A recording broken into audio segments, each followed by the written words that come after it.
Hello guys, Tops here. Today I want to talk about how to fight the big orc camps, the big late game orc camps.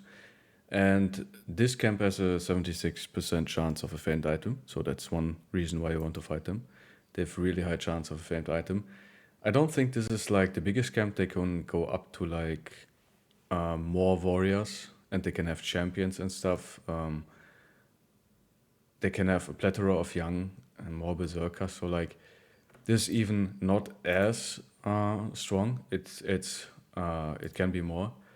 So we have a really good team, and in general, like the big orc fights, they're late game potential. They're like the big chosen camps, really tough fights where it is easy to lose one of your brothers. In general, like orcs do so much fucking damage with the orc weapons that your nimble boys are just getting destroyed by that if they get hit.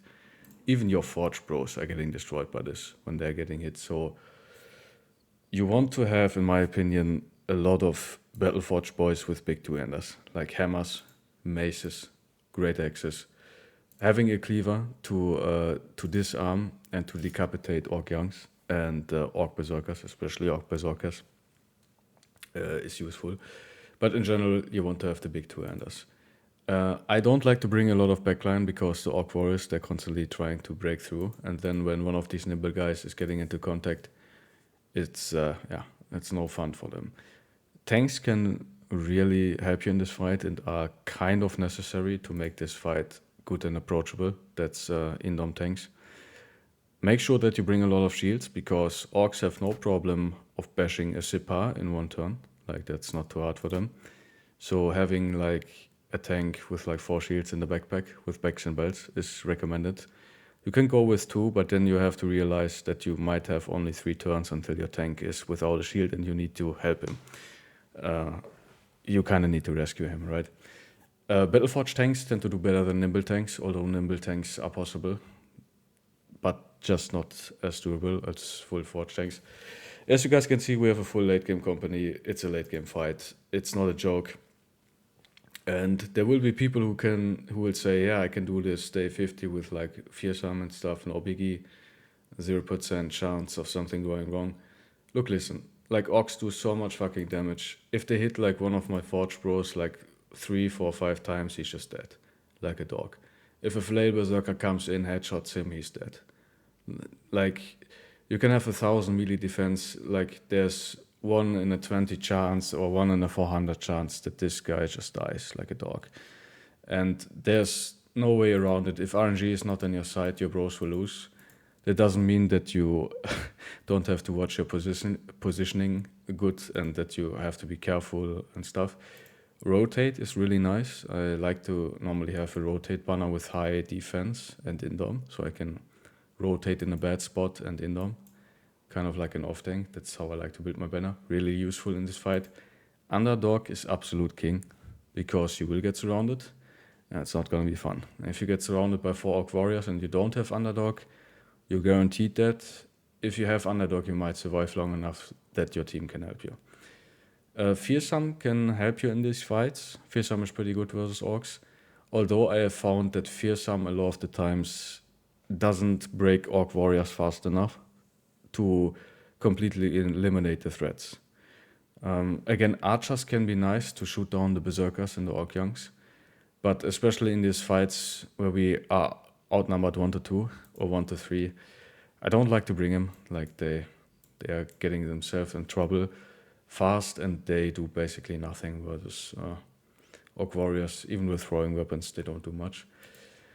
Because you're gonna see, orc warriors have a shit ton of armor and they don't give a fuck about everything. So,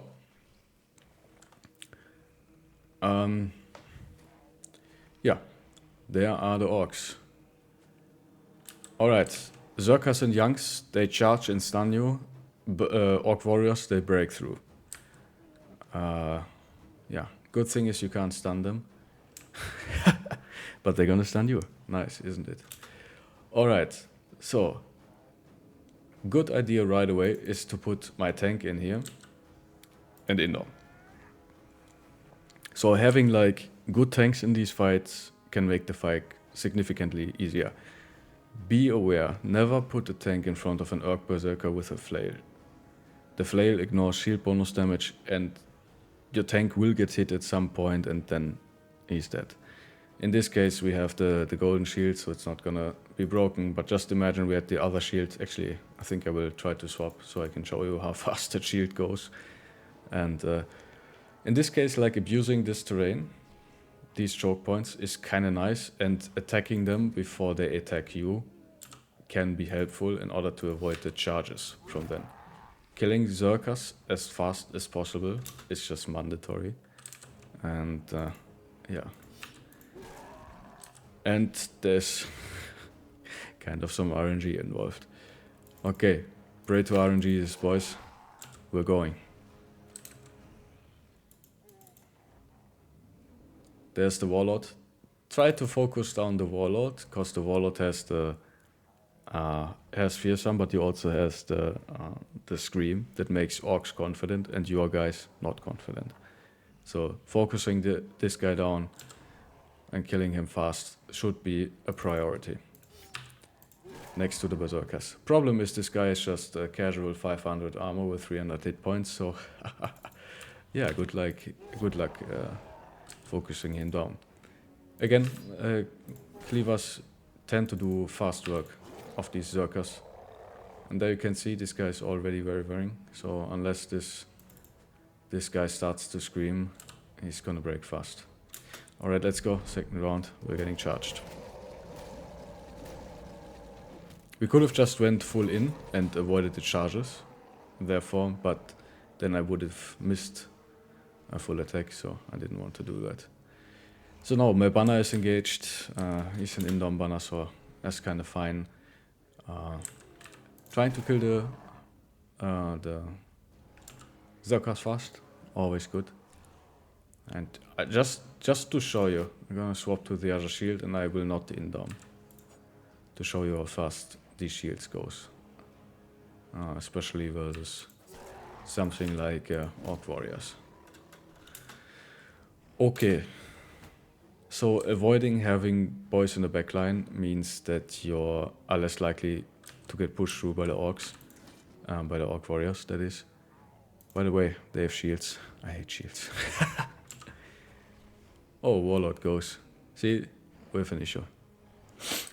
Okay, trying to kill Orc Youngs and Zerkers as fast as possible in order to break your opponents is always a smart idea as well. Alright, second turn, my turn. Yeah, killing the Youngs first might break the Warriors. It's not reliable, especially the Warlord can rally them and make your guys waver, so there is always that. Also, these fucks, they like to throw javelins and wait for a stun opportunity, so they are negating your bone platings and stuff like that. Really good stuff. So that's why I like full padding a little bit more, or just the higher armor from the Lindworm Cloak. Dazing, really good, reduces the opponent's damage by 25%. Really helpful. Dogs can be helpful, although they tend to make the Orcs confident, but can still be useful. I have found that headshots are the fastest way to kill Orc Warriors, because Orc Warriors have up to 400 head and body armor. Thank God we have relatively light warriors in this fight, like with only 240 armor. And like, especially with the 240 helmets, like they are getting two-shotted by a brute flail guy. So I like the flails versus them, also they tend to one-shot Orc Youngs. See, even with no backline, this guy just decided to charge through. We stunned him now. No, you can't stun him, we dazed him. Which reduces his damage output. It would be probably smart to disarm him with the cleaver, so he doesn't hit. He has a double grip Orc X. Again, this guy, like, a couple hits from them, and like, no matter who you are, you're just gonna die to that. More stuns. By the way, one attack from the man splitter, my zipper is gone. Famed Orc shields with like really high durability. Also nice to have in this fight. Yeah, again, trying to kill them as fast as possible. The AoE hammer is now not in a great position. Trying to kill this Zerker. Did not work. I'm trying to AoE here, kill that guy. Killing the youngs first, so they stop stunning me and I can take care of the true problem, which are warriors. And there you could see we made them wavering by killing them. This guy is fleeing now. And that's kind of good. Kind of want to disarm the warlord now. Having a cleaver, quick hand disarm, really nice in this fight. Yeah, and this is one of the situations. The push through procs randomly moral checks on your bros, and sometimes you just go to wavering if your bannerman is not close and the orc starts screaming, you might go to fleeing, and then you just lost the bro to RNG. Is what it is. Now we have Headhunter active. Let's see how much damage we do. Versus orcs have negative defense, by the way, so they are really easy to hit if you don't have, even if you don't have that high melee skill. Although, if we miss 95s, hey yo, what you gonna do? Wait, did we have, oh, we have full thing activated. Oh yeah, thank God, that made the orc warlord flee. And that is already more or less GG. That's like really nice. It makes this fight a lot easier, but there can still be stuff going on. Try to kill the Zerker. Thank God that worked. My tank is gonna stab them. Again, did nothing. Getting killing frenzy. Oh yeah, we can reap now with the hammer. Don't like the AoE hammer build, but versus orc specifically tends to be quite nice. Smash them away, which has the downside that this orc young can now stun me, so another reason why I don't tend to like it that much. Yeah, blocking moral checks, fairly effective. Trying to kill that Zerker off. Going in.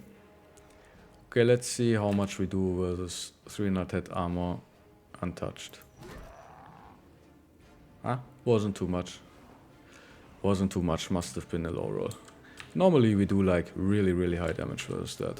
Like, you know, if you high roll with killing frenzy, you two-shot orc warriors with that for sure. Yep, there we have it. As you can see, we have one of these situations where there is no backline. The orcs push through. He went to breaking, got hit 3 or 4 times, and now his forge armor is gone, his hit points are gone, and he's dying. Okay, need to rescue you. And yeah, now we have to rescue him. Putting him there in the first place was probably a bad idea. But yeah, that's positioning, that's just me.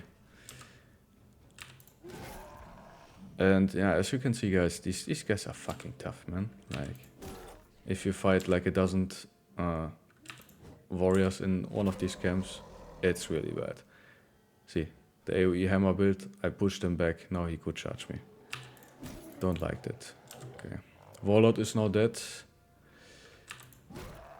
This guy is now breaking. I hope that's enough to save him. It's not enough to save him. There goes one of my god bros. Is that easy? I mean, we have the Oath of Wrath, so we have lower defense. But like, if you get isolated like this, and this was completely avoidable by like good positioning, your bros just die. That was a really good showcase of what happens if your bros just yeah, randomly get isolated, and what bad positioning can mean in this fight. But sometimes you have good positioning, the orcs just break through, and yeah, your highest defense bro just gets absolutely shredded by orcs. Like, I'm pretty sure they roll on like 20% or something in order to kill them, in order to hit them. But yeah, relatively high chance that they hit like 4 or 5 20% in a row, and then one of your good pros is just dead. Even full forge armor, even famed gear and stuff, died like a dog. And that's relatively common in these orc camps, in these orc fights. Yeah, and there's actually not too much you can do about it, in my opinion. Like, you can try to mitigate that with Indom, but you don't normally have a lot of Indom on your team. So if RNG goes bad, you just, yeah, you get problems really fast. Also, I just went in with 11 bros. Should have been fine, we have a god company. Yeah. I think that was a pretty good case of what happens in an orc fight, what happens if you're not focused and you put a guy like this a little bit too far out. He's going to get in trouble. Normally you want to have the guys with EG Rock armor on the flanks to like, because of the health region and stuff, like so with the heaviest armor to make them just like the high defense bros with high regeneration too. It's a really dangerous spot to fight multiple orc warriors that push you, stun you, and maybe a berserker who charges you. Also the -5 melee defense didn't help in this fight. Yeah, but there you have it, guys. This is how to fight orcs, maybe how not to fight orcs. Again, Fearsome can help you massively with orcs, although I have found that against many orc warriors, it still tends to be not fast enough for them to make them reliable flee and reduce the chance of losing a bro to like 0. I don't think that you can reduce the chance to like 0. I think there's still always like a relatively high chance that you lose a brother in this fight. Yeah. By the way, guys, you have probably better ideas on how to fight orcs, and if you have so, please leave it down in the comments below.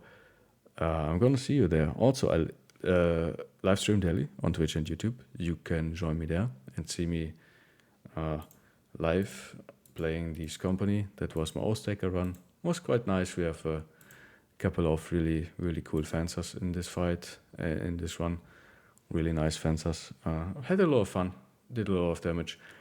And yeah, guys, there you have it. Thank you so much for watching. Please like, comment, subscribe, and I will see you in the next one, guys. Have a nice day. Bye bye.